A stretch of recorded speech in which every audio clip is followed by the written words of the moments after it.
Welcome to the Business Buyer Diaries. My name is Nathan Platter. I'm a full-time employee, and I bought a business.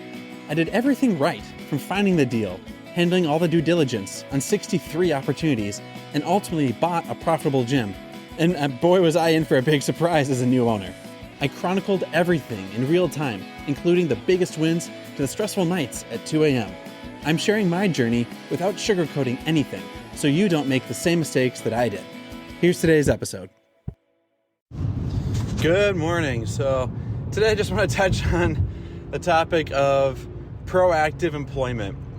I know it's a little atypical because lately it's been about the studio closing, but this week my interim GM is out, and it's funny to see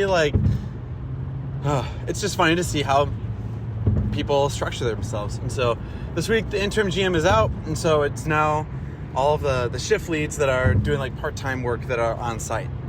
And so folks are now asking like, hey, with interim GM out, where's the list of people doing the program again? How do we run a report for who's bought things?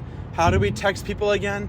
And so just the fact that you have to assume the most valuable employees assume that they will not be around and they need to delegate their role to somebody else. The reason why that's valuable for you is you know how to duplicate executive capable people. If everybody had the authority, the proactiveness, the confidence, and the capability to run the business as the CEO, but they're not getting paid CEO wages, of course, those people will absolutely be retained for the long term. People complain like, oh, CEOs, they make $30 million a year. Those scumbags, how dare they make so much money? Those trashy people that are able to run companies, they're despicable and disgusting. They're overpaid. Okay, well, let's pretend this. Let's pretend you are a fry cook and you're making $20 an hour, but you have the skills, the knowledge, and capability to run the entire McDonald's restaurant. But you're making $20 an hour, but you have the ability and the training to work to operate as if you were making like $100,000 a year, but you're making $40,000 a year.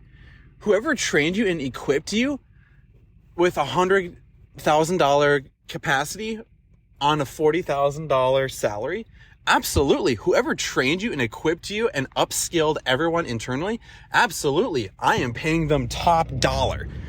If you're able to have your staff be far more valuable than what they're getting paid. Now, if your staff is like, I don't want to know squat, I just want to sit here and flip burgers and fries, I'm going to work hard doing low skill labor and I don't want to know nothing, of course, yeah, you're probably going to stay stuck in your career forever. That's on you. But that being said, if you're getting back into the manager leadership hat, if you're going to bottleneck and hold all of that knowledge internally to yourself because you want to be a valuable member, you want to have job security, you want to make sure no one ever fires you, and you're going to withhold training and information, no, I am not going to keep you for the long term. If you're going to make yourself irreplaceable, I will replace you and I will find someone that wants to train and upskill everybody else. If you're elevating everyone's skill around you, heck no, I am never getting rid of you, because 99% of the I'm making that number up. 99% of the population wants to be irreplaceable by withholding, closing off, and preventing others from having your knowledge. If you're going to be different and upskill and train everybody else to be more valuable than what they're getting paid, absolutely, I am retaining you like crazy because you're able to elevate value far more than even you're getting paid. So all that to say, my interim GM's heading out. He's like, hey, by the way, this person needs to get trained on this person needs to get trained on that. And now they're dumping that responsibility onto me to train the staff. And I'm willing to do it, but I don't have the time to do it. And so now I'm crabby about it because I don't want to be doing it because I have 14 other things on my to-do list today. And your job is to make sure people are trained. So I'm venting, yes. And so now I'm having to teach people, hey, here's how to log onto the company business page. Here's the software to go text people. Here's how to follow up and tell people price. Here's how to schedule someone in the calendar. And now I'm having to do your job because you wanted to be extra valuable. And yet all I'm thinking about is I'm crabby at you for not training people. And I'm not thinking, oh, I'm so glad you withheld information, so now you're a valuable interim GM. Oh, absolutely. No, I am crabby about you, and I'm thinking about how you don't train people. So, anyhow, Maybe I'm the weird person. Maybe I'm the one who should not be thinking that it's valuable to train people. I don't think so. I am probably wrong, but I don't think I am. So all that to say, train people to be more valuable than even you, and management will not let that go unnoticed. They will realize, oh my goodness. Let's just go to a typical company setup. Last example, if you already get it, then just skip to the next episode. Let's say that you're a manager at a tech company and you're making 150 grand a year. Your people are making 100 grand a year. But we'll just pretend that. But as a manager, trainer, team lead, whatever, if you can train your people how to do your job, how to run presentations, how to run analytics, how to document data pipelines, and you know how to do all of that, and you train all of your $100,000 staff to do your $150,000 job, I can guarantee you they're not going to do your job. The de facto person says, oh, you can't pay me enough to run. You don't pay me enough to go lead a team. I'm not going to do the work unless I get the paycheck. So I guarantee no one's going to do it. No one's going to operate and execute the game plan, but they're going to have the know-how and the capability so that if you were to get canned or die or whatever, they're able to operate without you. That is so rare and invaluable.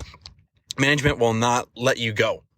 They will keep you, and they'll keep expanding you to junior teams, to advanced teams, to teams where there's massive value, but it's being locked up by self-minded staff. And so they will keep you if they see and know that's how you operate and that's your leadership style. It doesn't mean you're a lazy bones. That just means you're upskilling everybody around you to operate so that when you're on vacation, if you're sick, if you have a newborn in the house, or whatever, they know that you're not going to be at the company for 50 years.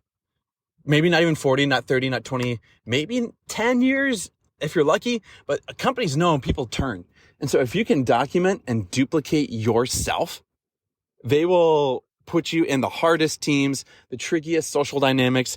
And if you can replicate and repeat yourself and do that over and over and over and unlock value that the company knows is there, you will be retained forever.